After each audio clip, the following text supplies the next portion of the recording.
नमस्कार दोस्तों, स्वागत है आप सभी का इंडियन इकोनॉमी सीरीज में। आज हम कवर करने वाले हैं सेबी को, जो बहुत ही इम्पॉर्टेंट टॉपिक है। Securities and exchange board of India Bharat का मार्केट गार्डियन माना जाता है। जो इंडियन मार्केट है उसका गार्डियन इसको माना जाता है। आपके एग्जामिनेशन के लिए बहुत इंपॉर्टेंट है ये, क्योंकि इससे रिलेटेड कई बार सवाल बन जाते हैं। तो इसलिए इस वीडियो में हम सेबी को अच्छे से कवर करेंगे। वीडियो को अंत तक जरूर देखिएगा। चैनल पर नए हो तो सब्सक्राइब अवश्य करिएगा। और politics, economy, GK, geography, science, environment, ecology की तमाम वीडियोस के लिए एक बार हमारी बाकी प्लेलिस्ट को भी जरूर चेक कर लीजिएगा। इस वीडियो में हम एक कम्प्रिहेंसिव ओवरव्यू लेंगे भारत के प्रिंसिपल सिक्योरिटी मार्केट रेगुलेटर का, जिसका नाम है SEBI, security and exchange board of India. इसका इवोल्यूशन देखेंगे, स्ट्रक्चर देखेंगे, फंक्शंस देखेंगे और इंडियन फाइनेंशियल इकोसिस्टम पे इसका क्या इम्पैक्ट है, इसको भी हम अच्छे से विस्तार से कवर करने वाले हैं। तो लेक्चर का एजेंडा क्या होगा? सबसे पहले हम सेबी के बारे में देखेंगे, इसकी इंट्रोडक्शन, ऑब्जेक्टिव और ऑर्गेनाइजेशनल प्रेजेंस। फिर हम इसके इवोल्यूशन एंड स्ट्रक्चर के बारे में देखेंगे, हिस्टोरिकल क्या क्या डेवलपमेंट हुई है, आज जो हमें सेबी का प्रारूप देखने को मिलता है ये कैसे बना है, और फिर इसके ऑर्गेनाइजेशन की हिरार्की क्या है। उसके बाद फिर हम इसके पावर्स एंड फंक्शंस देखेंगे, काफ़ी इंपॉर्टेंट है। इवोल्यूशन और स्ट्रक्चर भी इंपॉर्टेंट है, पावर्स एंड फंक्शंस भी इंपॉर्टेंट है। तो रेगुलेटरी अथॉरिटी और मार्केट ओवरसाइट की क्या क्या कैपेबिलिटीज़ हैं उसको देखेंगे, और फिर हम इसकी अचीवमेंट्स और क्या क्या चैलेंजेस हैं उसको हम अच्छे से देखने वाले हैं। तो चलिए शुरुआत करते हैं इंडिया के मार्केट वाचडॉग के बारे में, that is SEBI, security and exchange board of India. कई बार तो ये सीधा फुल फॉर्म ही पूछ ली जाती है, तो ध्यान में रखना है। ये एक प्रिंसिपल रेगुलेटर है हमारे भारत की सिक्योरिटीज़ मार्केट का। ये एक स्टैट्यूटरी बॉडी की तरह काम करता है under ministry of finance, government of India. बहुत इंपॉर्टेंट है। यहाँ पे आपसे सीधा सवाल बन सकता है कि क्या सेबी स्टैट्यूटरी बॉडी है? बिल्कुल है। स्टैट्यूटरी बॉडी क्या होती है? एक ऐसी बॉडी जिसको लॉ के माध्यम से, एक्ट के माध्यम से, पार्लियामेंट में एक्ट ला के जिसको बनाया जाता है। स्टैट्यूट का मतलब होता है लॉ, तो लॉ के माध्यम से जिसको बनाया जाता है वो स्टैट्यूटरी बॉडी होती है। तो पहली बात ये आपने ध्यान रखनी है। दूसरा ये है कि ये कौन सी मिनिस्ट्री के अंडर काम करती है, तो मिनिस्ट्री ऑफ फाइनेंस के अंडर ये काम करती है। इसका हेडक्वार्टर बहुत इंपॉर्टेंट है, कई बार सीधा सवाल बन सकता है, कहाँ पे है? मुंबई में है। सीबी का हेडक्वार्टर पूछा जाएगा कहाँ पर है बताइए, तो मुंबई में है। और बाकी इसके 4 रीजनल ऑफिसेज हैं, कहाँ कहाँ पे? अहमदाबाद में, कोलकाता में, चेन्नई में और दिल्ली में। प्राइमरी ऑब्जेक्टिव क्या है सेबी का? Market watchdog. ये एक विजिलेंट गार्डियन की तरह काम करता है इंडियन कैपिटल मार्केट की, और ये इंश्योर करता है कि जितनी भी ट्रेडिंग होती है, ट्रेडिंग समझते हो ना, जो दलाली वगैरह होती है ना, इनसाइड ट्रेडिंग कुछ समय पहले खबरों में था, इसको मैंने अच्छे से अलग वीडियो में कवर किया है, इसको जरूर देख लीजिएगा, क्योंकि कुछ समय पहले खबरों में था, तो हो सकता है कि आपके एग्जामिनेशन में पूछा जाए इससे सवाल। इनसाइड ट्रेडिंग, तो यहाँ पे ट्रेडिंग समझते हो ना, दलाली जो होती है, जिसको दलाली बोलते हैं। लोग पैसे लगाते हैं, फिर शेयर्स ऊपर नीचे जाते हैं, उस हिसाब से जो पैसे बनते हैं। तो यहाँ पे जितनी भी ट्रेडिंग प्रैक्टिसेस होती हैं, इसमें इंट्राडे ट्रेडिंग होती है, इसमें ऑप्शनल ट्रेडिंग होती है, इस प्रकार की जितनी भी ट्रेडिंग्स हैं, इन सारों में ये इंश्योर करना कि ये जो ट्रेडिंग प्रैक्टिसेस हैं ये फेयर हों और ट्रांसपेरेंट हों। यहाँ पे जो दलाली की जा रही है इसमें किसी के साथ अन्याय ना हो, या फिर कहीं पे जो होती है ना, जैसे कहीं पे चीटिंग या ऐसा कुछ ना हो। सब चीज़ें ट्रांसपेरेंट होनी चाहिए, फेयर होनी चाहिए। फिर आता है इन्वेस्टर प्रोटेक्शन। अब यहाँ पे देखो, बड़ी बड़ी कंपनीज़ में पैसा इन्वेस्ट किया जाता है, बड़े बड़े इन्वेस्टर्स होते हैं, तो इन इन्वेस्टर्स के जो इंटरेस्ट हैं इसको भी सेफ गार्ड करना। जो सिक्योरिटीज़ में पैसा लगा रहे हैं ये भी इसका काम है सेबी का। अब ये कैसे जो हमारे इन्वेस्टर्स हैं उनके इंटरेस्ट को सेफ गार्ड करती है? तो रेगुलेटरी फ्रेमवर्क्स लाए जाते हैं, और फिर ग्रीवेंस रिड्रेसल मैकेनिज्म होते हैं कि अगर मान लो किसी के कोई ग्रीवेंस हैं तो उसको एड्रेस करने के लिए अलग अलग मैकेनिज्म होते हैं, जहाँ पे जो इन्वेस्टर है वो अपनी प्रॉब्लम्स को शेयर कर सकता है, और फिर उसके बाद उसके ऊपर कार्रवाई होती है, और इसको सेफ गार्ड करने का काम होता है। फिर आता है मार्केट रेगुलेशन। अब यहाँ पे ये सिक्योरिटी मार्केट को प्रमोट भी करती है और रेगुलेट भी करती है। तो कैसे करेगी? पॉलिसी इनिशिएटिव्स के माध्यम से और इन्फोर्समेंट एक्शंस के माध्यम से। तो यहाँ पे पॉलिसीज़ बनाई जाती हैं, फिर उनको इन्फोर्स किया जाता है। इस प्रकार से जो मार्केट है उसको रेगुलेट करने का काम सेबी करती है। अब ये जो ऑब्जेक्टिव्स हैं ये सारे के सारे सेबी के जो ऑपरेशंस हैं उसकी फाउंडेशन होती है, और ये गाइड करती है रेगुलेटरी अप्रोच, ताकि जो मार्केट की इंटेग्रिटी है उसको मेंटेन किया जा सके। अब एक इम्पॉर्टेंट चीज़ आती है कि इसका इवोल्यूशन कैसे हुआ। जो हिस्टोरिकल जर्नी है उसको हम देखने वाले हैं। सबसे पहले सेबी से पहले क्या हुआ करता था? देखिए, सेबी से पहले कंट्रोलर ऑफ कैपिटल इश्यूज जो थे वो रेगुलेट करते थे इंडियन सिक्योरिटी मार्केट को। कौन से एक्ट के तहत? कैपिटल इश्यूज कंट्रोल एक्ट 1947 के तहत। तो पहले कंट्रोलर ऑफ कैपिटल इश्यूज हुआ करते थे और वो इंडियन सिक्योरिटी मार्केट को रेगुलेट करते थे। अप्रैल 1988 में सेबी को कॉन्स्टिट्यूट किया जाता है, लेकिन पहले ये नॉन स्टैट्यूटरी बॉडी थी और इसको कॉन्स्टिट्यूट किया गया था एक एग्जीक्यूटिव रेजोल्यूशन की तरह गवर्नमेंट ऑफ इंडिया के द्वारा। तो पहले इसको लॉ के तहत नहीं लाया गया था। सबसे पहले ये जब 1988 में बनी थी सेबी, तो ये नॉन स्टैट्यूटरी बॉडी थी। लेकिन 1992 में इनेक्टमेंट होती है securities and exchange board of India act की, और यहाँ पे इसके माध्यम से जो सेबी है वो एक ऑटोनोमस और स्टैट्यूटरी बॉडी बन जाती है और इसकी जो पावर्स हैं उनको भी इन्हेंस किया जाता है, बढ़ाया जाता है। तो अब यहाँ पे सेबी कौन से ईयर में बनी पूछा जा सकता है, 1988 में, लेकिन उस समय ये नॉन स्टैट्यूटरी थी। तो सवाल बनेगा कि जो सेबी है ये कौन से साल में स्टैट्यूटरी बॉडी बनी? तो 1992 में आके ये एक ऑटोनोमस और स्टैट्यूटरी बॉडी बनती है। तो ये आपने फैक्ट्स पे ध्यान रखने हैं। तो सेबी की जो इस्टेब्लिशमेंट है उसने कैटलाइज किया। कैटलाइज करने का मतलब क्या होता है? To speed up the reaction. तो उसने कुछ चीज़ों को और ज़्यादा स्पीड अप किया, इंक्रीज किया। क्या किया? इंडिपेंडेंट रेगुलेटरी अथॉरिटी की जो नीड थी उसको इसने पूरा किया और इसने इंडियन फाइनेंशियल सिस्टम को प्रोटेक्ट किया। कैसे? एक्सटर्नल शॉक से। जब इकोनॉमिक लिबरलाइजेशन का पीरियड था, आप कमेंट बॉक्स में लिख के बताओ भारत में कौन से पीरियड को इकोनॉमिक लिबरलाइजेशन का पीरियड माना जाता है। राइट आंसर मैं डिस्क्रिप्शन बॉक्स में भी दे दूंगा और आप में से भी जो राइट आंसर देगा उसको मैं लाइक कर दूंगा। तो कमेंट बॉक्स में लिख के बताओ किस पीरियड को भारत का इकोनॉमिक लिबरलाइजेशन का पीरियड माना जाता है। उस समय यही सेबी थी जिसने हमारे इंडियन फाइनेंशियल सिस्टम को एक्सटर्नल शॉक से प्रोटेक्ट किया था।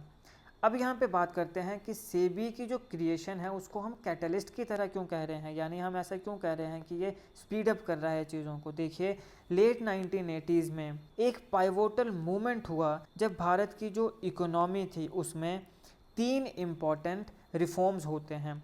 LPG रिफॉर्म्स कौन कौन से? L से आ गया लिबरलाइजेशन, P से आ गया प्राइवेटाइजेशन और G से आ गया ग्लोबलाइजेशन। ये 3 धड़ों में हमारे भारत की इकोनॉमी में रिफॉर्म्स होते हैं। लिबरल बनाई जाती है, थोड़ी प्राइवेटाइजेशन पे काम होता है और ग्लोबलाइजेशन पे काम होता है। यहाँ पे 3 तरीके के रिफॉर्म्स आए। ये जो इकोनॉमिक ट्रांसफॉर्मेशन थी इसने एक रोबस्ट रेगुलेटरी फ्रेमवर्क की अर्जेंट नीड को क्रिएट किया। इन रिफॉर्म्स के माध्यम से अर्जेंटली ऐसे लगा कि आज हमें अब ये ज़रूरत है कि हमारे भारत में एक रोबस्ट रेगुलेटरी फ्रेमवर्क होना चाहिए। तो पॉलिसी मेकर्स जो थे उन्होंने रिकॉग्नाइज़ किया कि हमें एक इंडिपेंडेंट बॉडी चाहिए। लेकिन क्यों चाहिए? सबसे पहले कि हमारा जो भारत का फाइनेंशियल सिस्टम है उसे एक्सटर्नल शॉक से प्रोटेक्ट किया जा सके, फिर फेयर मार्केट प्रैक्टिसेस को इंश्योर किया जा सके इकोनॉमिक लिबरलाइजेशन के समय, और फिर इन्वेस्टर कॉन्फिडेंस को बिल्ड किया जा सके एक इवोल्विंग मार्केट के स्ट्रक्चर में, क्योंकि हमारा जो मार्केट था वो इवोल्व हो रहा था। तो इस स्ट्रक्चर में एक इन्वेस्टर कॉन्फिडेंस को भी बिल्ड किया जा सके। ये 3 मुख्य कारण बताए गए पॉलिसी मेकर्स के द्वारा कि क्यों हमें एक इंडिपेंडेंट बॉडी चाहिए। तो ये नीड थी सेबी की। तो आपसे ऐसा सवाल प्री में तो नहीं पूछा जा सकता लेकिन मेंस में पूछा जा सकता है, तो इसको ध्यान में रखना है। ये जो 3 पॉइंट्स हैं कि इंडियन फाइनेंशियल सिस्टम को एक्सटर्नल शॉक से प्रोटेक्ट करना था, इंश्योर करना था फेयर मार्केट प्राइसेस को इकोनॉमिक लिबरलाइजेशन के समय, और इन्वेस्टर कॉन्फिडेंस को बिल्ड करना था एक इवोल्विंग मार्केट के स्ट्रक्चर में। अब हम सेबी के ऑर्गेनाइजेशनल स्ट्रक्चर के ऊपर बात करते हैं। सबसे पहले बोर्ड ऑफ डायरेक्टर्स आते हैं, फिर एग्जीक्यूटिव डायरेक्टर्स आते हैं, फिर डिविजनल चीफ्स आते हैं, उसके बाद डिपार्टमेंट हेड्स आते हैं और फिर ऑफिसर्स एंड स्टाफ आता है। तो ये ऑर्गेनाइजेशनल स्ट्रक्चर है सेबी का। Board of directors, executive directors, division chiefs, department heads और ऑफिसर्स एंड स्टाफ। सेबी जो है वो कॉर्पोरेट स्ट्रक्चर को फॉलो करती है। एक वेल डिफाइंड हिरार्की हमें यहाँ पे देखने को मिल रही है, जैसे आप यहाँ पे देख सकते हो। बोर्ड ऑफ डायरेक्टर्स हैं, एग्जीक्यूटिव डायरेक्टर्स हैं, डिवीजन चीफ्स हैं, डिपार्टमेंट हेड्स हैं, ऑफिसर्स एंड स्टाफ हैं। तो यहाँ पे आपको एक क्लियर हिरार्की जो है वो देखने को मिल रही है। जो बोर्ड ऑफ डायरेक्टर्स हैं वो बिल्कुल टॉप पर हैं और वो रिस्पॉन्सिबल होते हैं ओवरऑल डायरेक्शन और मैनेजमेंट की, सेबी के ऑपरेशंस की। क्या काम किए जाएंगे, कैसे किए जाएंगे, ये सारे के सारे डिसीजन कौन लेता है? यहाँ पे टॉप पे जो यहाँ पे बोर्ड ऑफ डायरेक्टर्स बैठे हैं ये लेते हैं। सेबी के बोर्ड की कंपोजिशन की बात करें तो सबसे पहले फाइनेंस मिनिस्ट्री आती है। तो 2 मेंबर्स यूनियन मिनिस्ट्री से होते हैं जो कि फाइनेंस और एडमिनिस्ट्रेशन जो है कंपनीज के एक्ट का उसको डील करते हैं। फिर आरबीआई मेंबर, तो 1 मेंबर होता है रिजर्व बैंक ऑफ इंडिया से। फिर हम बाकी मेंबर्स की बात करें तो 5 मेंबर्स हैं जिन्हें गवर्नमेंट ऑफ इंडिया अपॉइंट करती है। इसमें जो 3 होते हैं वो होल टाइम मेंबर्स होने चाहिए। 2 जो हैं वो कभी कभार आए ना आए, मतलब वो हो सकता है, लेकिन 3 जो हैं वो होल टाइम मेंबर्स होने चाहिए। इसके अलावा चेयरपर्सन होता है जिसको गवर्नमेंट ऑफ इंडिया के द्वारा नॉमिनेट किया जाता है। तो सीधा सवाल बन सकता है कि सेबी का जो चेयरपर्सन है उसको कौन नॉमिनेट करता है, तो उसको गवर्नमेंट ऑफ इंडिया नॉमिनेट करता है, ये सवाल बन सकता है। तो ये सेबी बोर्ड की कंपोजिशन आपको यहाँ देखने को मिलती है। यूनियन मिनिस्ट्री से 2 मेंबर हैं जो कि फाइनेंस और एडमिनिस्ट्रेशन जो है कंपनीज एक्ट का उससे डील करेंगे। 1 मेंबर जो है वो आरबीआई से है, रिजर्व बैंक ऑफ इंडिया से। 5 मेंबर्स जो हैं उसको गवर्नमेंट ऑफ इंडिया के द्वारा अपॉइंट किया जाएगा, जिसमें से 3 होल टाइम मेंबर्स होने चाहिए, और फिर एक चेयरपर्सन आता है जिसको गवर्नमेंट ऑफ इंडिया के द्वारा नॉमिनेट किया जाता है। बात आई रिजर्व बैंक ऑफ इंडिया की, तो रिजर्व बैंक ऑफ इंडिया को मैंने अच्छे से अलग वीडियो में कवर किया है और इससे रिलेटेड मैंने एमसीक्यूज को भी अलग वीडियो में कवर किया है। दोनों वीडियोज़ के लिंक्स आपको डिस्क्रिप्शन बॉक्स में मिल जाएंगे। डिस्क्रिप्शन बॉक्स को एक बार जरूर चेक करिएगा, या फिर मेरी प्लेलिस्ट में जाइए इंडियन इकोनॉमी, वहाँ पे आपको सारी इकोनॉमी से रिलेटेड वीडियोज़ मिल जाएंगी और ये भी मिल जाएंगी। तो अब यहाँ पे ये जो 9 मेंबर बोर्ड है ये इंश्योर करता है रिप्रेजेंटेशन सारे के सारे की फाइनेंशियल स्टेक होल्डर्स की। यहाँ पे देखो गवर्नमेंट ऑफ इंडिया भी आ रही है, यहाँ यूनियन मिनिस्ट्री या फाइनेंस मिनिस्ट्री भी आ रही है, यहाँ आरबीआई भी आ रही है। तो जितने भी की फाइनेंशियल स्टेक होल्डर्स हैं सारों की रिप्रेजेंटेशन यहाँ पे हो रही है, और इसके साथ साथ सेबी की जो रेगुलेटरी इंडिपेंडेंस है उसे भी मेंटेन किया जा रहा है। अब देखो सेबी एक क्वासी लेजिस्लेटिव और क्वासी जुडिशियल बॉडी है, यानी कि ये ना तो पूरी लेजिस्लेटिव या पूरी जुडिशियल भी नहीं है, लेकिन कुछ कुछ लेजिस्लेटिव पावर्स और कुछ कुछ जुडिशियल पावर्स भी सेबी के पास हैं। तो देखिए सेबी जो है उसके पास सिग्निफिकेंट रेगुलेटरी अथॉरिटी है, और मार्केट की ओवरसाइट की बात करें तो वहाँ पे मल्टीपल डायमेंशंस में ये रेगुलेटरी अथॉरिटी या ये पावर सेबी के पास हमें देखने को मिलती है। ये ड्राफ्ट्स को रेगुलेट करती है जो कि मार्केट पार्टिसिपेंट्स को गवर्न करते हैं। ये इंक्वायरीज कंडक्ट करती है अगर कोई सस्पेक्टेड मार्केट वायलेशन है, तो ये रूलिंग्स को भी पास करती है रेगुलेटरी मैटर्स और डिस्प्यूट्स के लिए। तो ये आपको लेजिस्लेटिव देखने को मिल रहा है, ये आपको जुडिशियल देखने को मिल रहा है, क्वासी लेजिस्लेटिव और क्वासी जुडिशियल।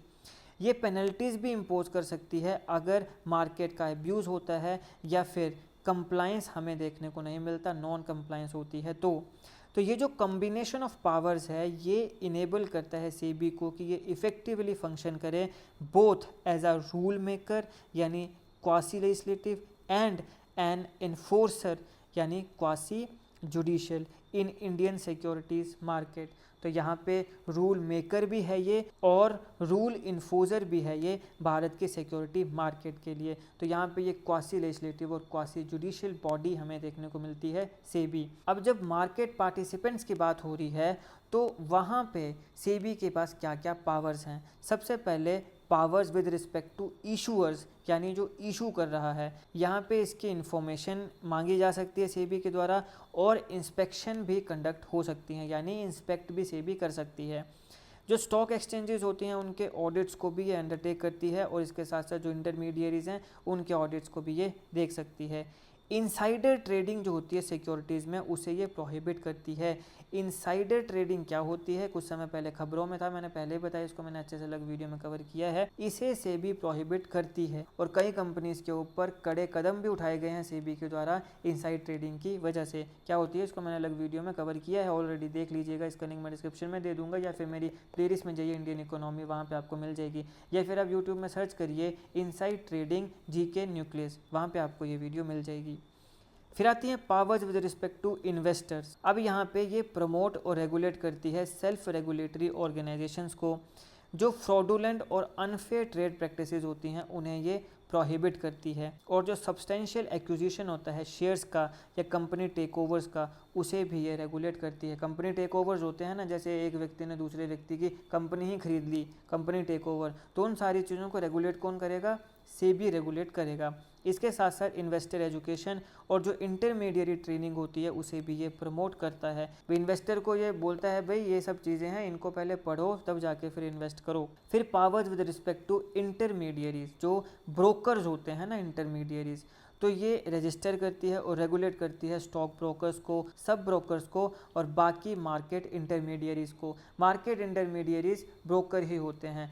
पहले तो पैसे दे के ब्रोकर होते थे, लेकिन आजकल तो आप सबको पता है कि जैसे कई ऐप्स जो हैं वहाँ पे वो free of cost as a broker काम करती हैं। तो इन सभी को रजिस्टर और रेगुलेट कौन करता है? ये करती है हमारी सेबी। जैसे आपने शायद जैसे अपस्टॉक्स का नाम सुना है या ग्रो का नाम सुना है, ये सारे क्या हैं? ये इंटरमीडियरीज हैं, ब्रोकर हैं। तो इनको रजिस्टर और रेगुलेट कौन करता है? सेबी करता है। फिर जो वेंचर कैपिटल फंड्स होते हैं ये उन्हें भी देखती है, और कलेक्टिव इन्वेस्टमेंट स्कीम्स जो है वो भी ओवरसी करने का काम सेबी का ही होता है। मार्केट रेगुलेशन में सेबी का रोल क्या होता है? इंडियन कैपिटल मार्केट का ये वॉचडॉग है, ये इंडियन कैपिटल मार्केट को देखता है और ये कंप्रिहेंसिव रेगुलेटरी फ्रेमवर्क्स को इस्टेब्लिश करता है ताकि मार्केट की जो इंटेग्रिटी है उसे इंश्योर किया जा सके। अब ये कैसे करता है? तो ये कंडीशंस प्रिस्क्राइब करता है किसी भी कंपनी के लिए कि अगर आपने जनता से कैपिटल रेज करनी है, यानी आपने पैसा कमाना है, पैसा अगर आपने लेना है, अपनी कंपनी में इन्वेस्ट करना है, तो उसकी कौन कौन सी कंडीशंस होनी चाहिए ये बताने का काम सेबी करता है। ये एक्सटेंसिव डिस्क्लोजर्स जो है उसको मैंडेट करता है इशूअर के द्वारा कि जो इशूअर है जो अपने स्टॉक्स को बेचना चाहता है, बदले में पैसा लेना चाहता है, तो उसको क्या क्या चीज़ें डिस्क्लोज़ करने पड़ेंगी, जनता को बताने पड़ेंगी अपनी कंपनी के बारे में। अब कई बार कुछ लोग झूठ भी बोल देते हैं ना, जैसे आपने सुना है ना कि fake it till you make it, कि आप झूठ ही बोल दो, फिर झूठ बोल के पैसा ले लो और बाद में फिर वो चीज़ें हैं ही नहीं, है ना। तो कई बार तो चीज़ें चल पड़ती हैं, नहीं चली तो इन्वेस्टर का पैसा जो है वो सारा डूब जाएगा, ऐसा भी हो सकता है। तो इसलिए सेबी जो है वो पहले मैंडेट करती है कि क्या क्या चीज़ों को आपको डिस्क्लोज करना पड़ेगा, क्या क्या चीज़ें आपको पहले ही इन्वेस्टर्स को बताने पड़ेंगी, ताकि इन्वेस्टर्स उन सारी चीज़ों को पढ़ के फिर जाके पैसा लगाए। तो ये क्यों होता है? ताकि एक इन्फॉर्म्ड इन्वेस्टमेंट डिसीजन बनाया जा सके। किसके द्वारा? इन्वेस्टर के द्वारा। कोई भी इन्वेस्टर हो सकता है, अपना पैसा कोई भी लगा सकता है।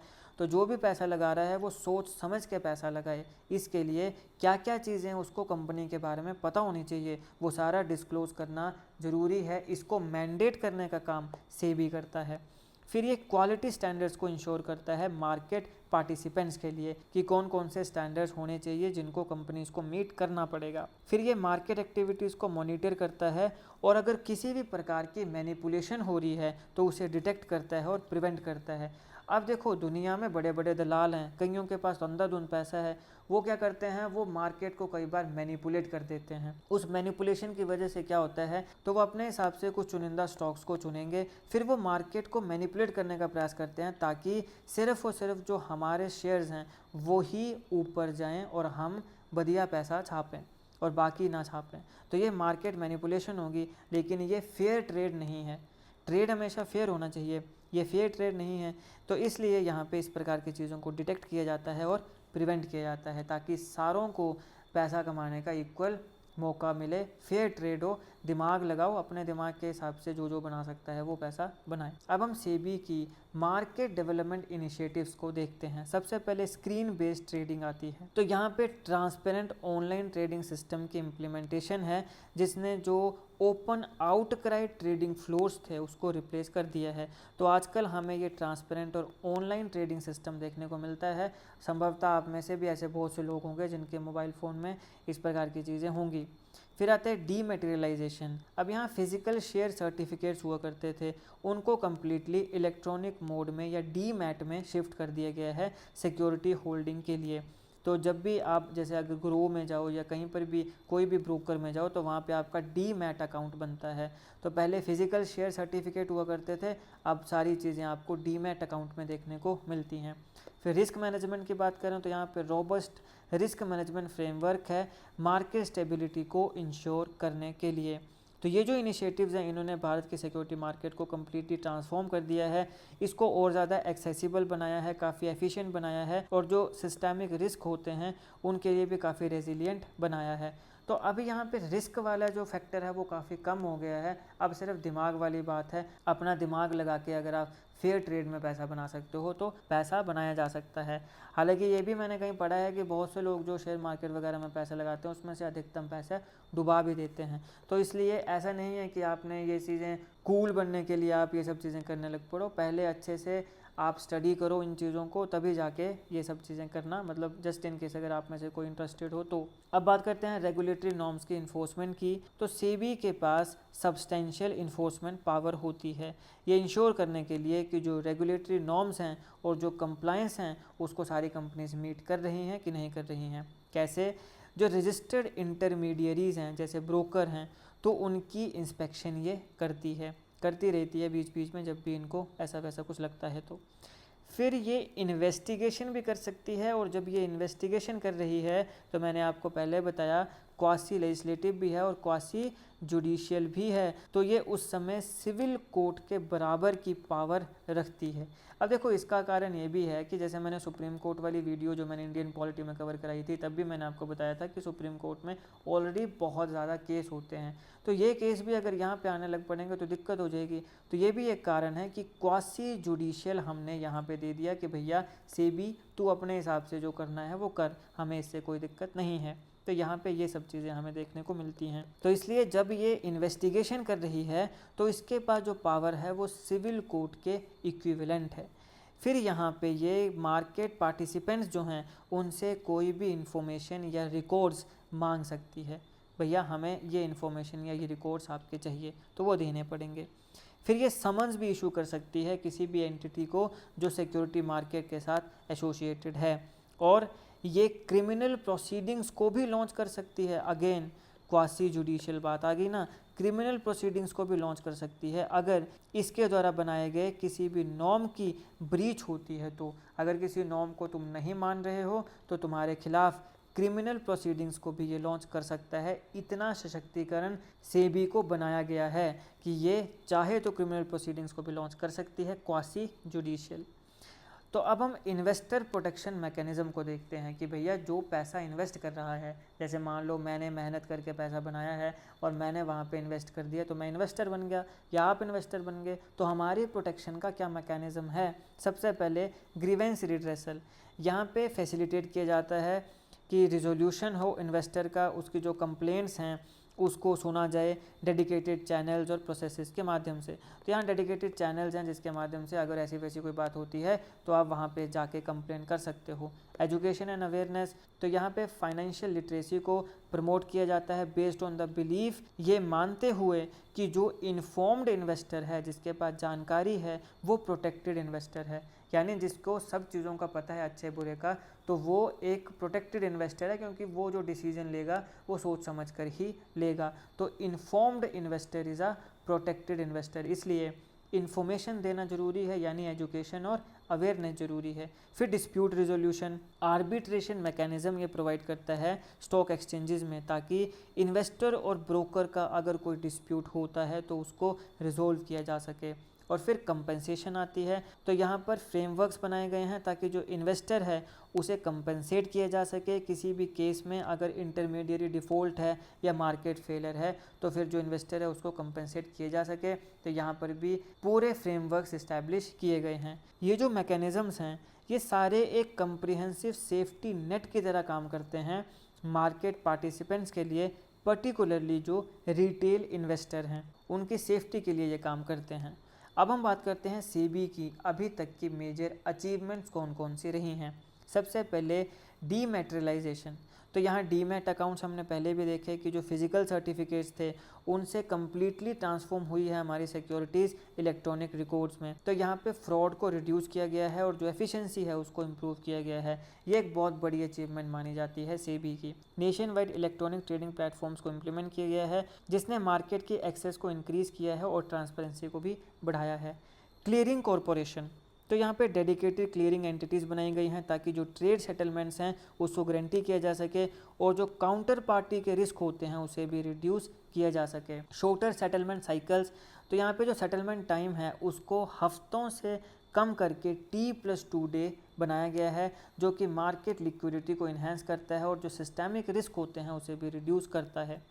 रिस्क मैनेजमेंट की बात करें तो सोफिस्टिकेटेड रिस्क मैनेजमेंट सिस्टम है ताकि जो मार्केट इंटीग्रिटी है उसको प्रोटेक्ट किया जा सके वोलेटिलिटी के समय। म्यूचुअल फंड की ग्रोथ है, तो यहाँ पे म्यूचुअल फंड इंडस्ट्री जो है उसको नर्चर करने का काम हो रहा है। कैसे? रेगुलेटरी रिफॉर्म्स के माध्यम से, ताकि जो रिटेल इन्वेस्टमेंट ऑप्शंस हैं उसको भी एक्सपेंड किए जा सके। अब बहुत से ऐसे लोग होते हैं जिनको शेयर्स का इतना नॉलेज नहीं होता है, तो फिर वो म्यूचुअल फंड्स के माध्यम से अपना जो पैसा है उसको बढ़ा सकते हैं।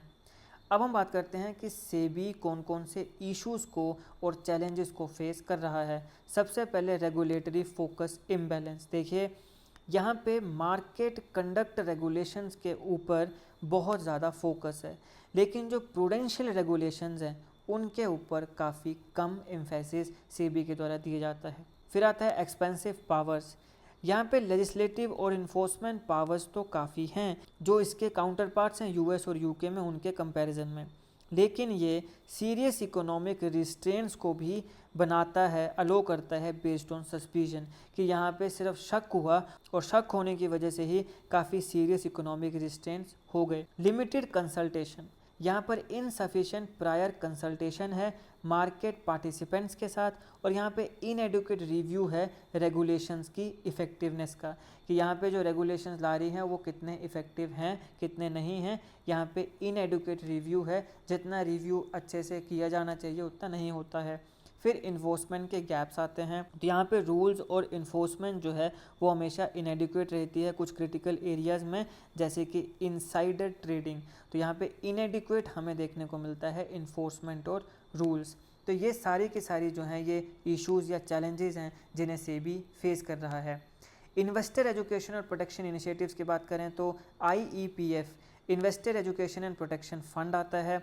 इसको जो कंपनीज एक्ट 2013 था उसके सेक्शन 125 के अंडर इस्टेब्लिश किया गया था, ताकि इन्वेस्टर अवेयरनेस को प्रमोट किया जा सके और इन्वेस्टर के इंटरेस्ट को प्रोटेक्ट किया जा सके।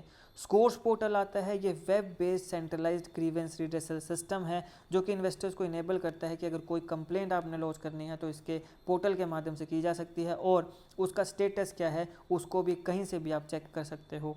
फिर आता है फाइनेंशियल लिटरेसी प्रोग्राम्स, तो सिक्योरिटी मार्केट अवेयरनेस कैंपेन और फाइनेंशियल लिटरेसी कम काउंसलिंग सेंटर्स को बनाया गया है, ताकि जो इन्वेस्टर्स हैं उसको एजुकेट किया जा सके मार्केट मैकेनिज्म के बारे में। तो ये सारे जो इनिशिएटिव्स हैं ये बताते हैं कि सेबी की कमिटमेंट है एक इन्फॉर्म्ड और प्रोटेक्टेड इन्वेस्टर कम्युनिटी को क्रिएट करना। अब थोड़ा स्कोर्स की बात कर लेते हैं क्योंकि काफ़ी इंपॉर्टेंट है। तो सेबी का डिजिटल ग्रीवेंस रिड्रेसल सिस्टम है ये, तो सेबी कंप्लेंट्स रिड्रेस सिस्टम, ये है स्कोर्स की फुल फॉर्म, ये सीधे पूछी जा सकती है, ध्यान में रखिएगा। ये सिग्निफिकेंट टेक्नोलॉजिकल एडवांसमेंट है इन्वेस्टर की प्रोटेक्शन के लिए। एक वेब बेस्ड प्लेटफॉर्म है जिसे कहीं से भी एक्सेस किया जा सकता है। सेंट्रलाइज सिस्टम है कंप्लेंट्स को लॉन्च करने के लिए किसी भी लिस्टेड कंपनी के अगेंस्ट या मार्केट इंटरमीडियरी के खिलाफ। यहाँ पे किसी भी कंप्लेंट के स्टेटस का रियल टाइम ट्रैकिंग की जा सकती है जिस भी इन्वेस्टर ने कंप्लेंट करी है उसके द्वारा। ट्रांसपेरेंट एस्केलेशन और रिजोल्यूशन प्रोसेस है यहाँ पे, और यहाँ पे हर इन्वेस्टर की जो ग्रीवेंस है उसका एक डिजिटल रिकॉर्ड भी मेंटेन किया जाता है।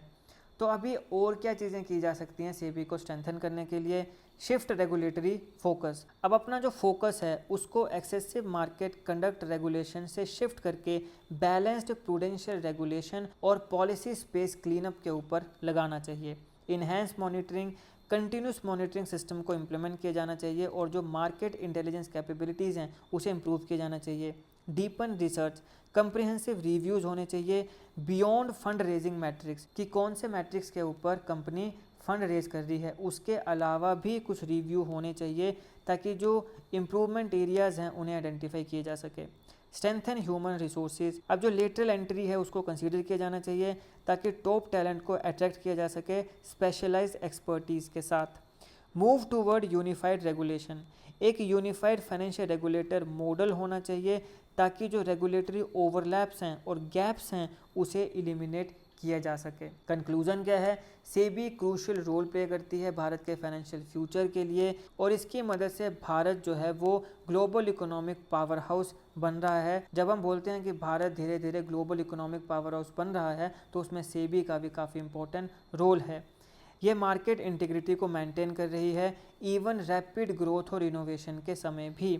ये इन्वेस्टर की प्रोटेक्शन को बैलेंस कर रही है मार्केट डेवलपमेंट नीड्स के साथ साथ। ये रेगुलेटरी फ्रेमवर्क्स को अडेप्ट कर रही है इमर्जिंग टेक्नोलॉजीज़ के और मार्केट स्ट्रक्चर्स के साथ साथ।